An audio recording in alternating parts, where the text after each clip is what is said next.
Hi, in this video we're going to take a look at how you can find out which app using up the most battery on your iPhone 12 or the iPhone 12 Pro.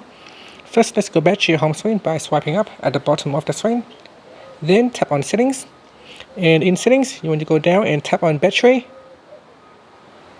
Then here you can view the battery information in the last 24 hours or in the last 10 days. Then if you go down a little bit, you can view your app, your battery usage information by apps or by activity.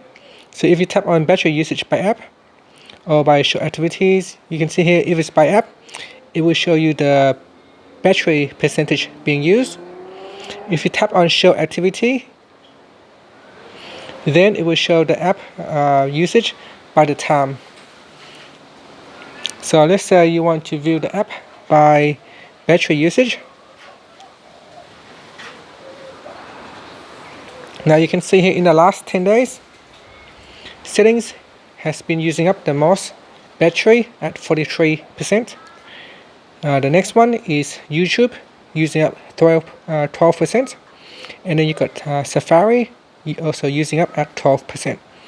So if your phone is running out of battery quickly, or if it's running out of battery and you don't know what is using up the battery, you can always go in here and find out what is using up your battery on your iPhone 12 or iPhone 12 Pro. And that's it. Thank you for watching this video. Please subscribe to my channel for more videos.